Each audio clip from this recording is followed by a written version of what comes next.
ABVP Devarakonda శాఖ ఆధ్వర్యంలో నగరంలో ఉన్నటువంటి పలు కళాశాలల విద్యార్థులతో భారీ ర్యాలీ మరియు బస్టాండ్ ఎదుట ధర్నా కార్యక్రమం నిర్వహించారు.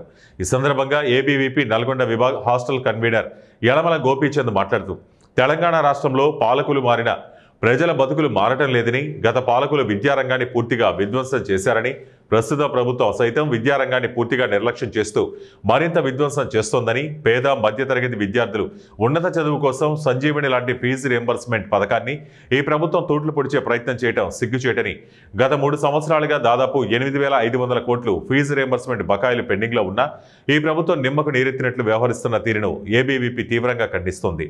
రాష్ట్రంలో స్కాలర్షిప్స్ రియంబర్స్మెంట్పై ఆధారపడి దాదాపు 15 లక్షల మందికి పైగా విద్యను అభ్యసిస్తున్నారు. ఈ కాంగ్రెస్ ప్రభుత్వం స్కాలర్షిప్స్ ఇవ్వకుండా, ఫీజు రియంబర్స్మెంట్ విడుదల చేయకుండా పేద మధ్యతరగతి కుటుంబాలకు చెందిన విద్యార్థుల జీవితాలను అంధకారంలోకి నెట్టే కుట్ర చేస్తోంది. పేద విద్యార్థులపై ప్రభుత్వ కుట్రలు ఆపి వెంటనే పెండింగ్లో ఉన్న 8,500 కోట్ల ఫీజు రియంబర్స్మెంట్ స్కాలర్షిప్లను విడుదల చేయాలని ఏబీవీపీ ప్రభుత్వాన్ని హెచ్చరిస్తుంది.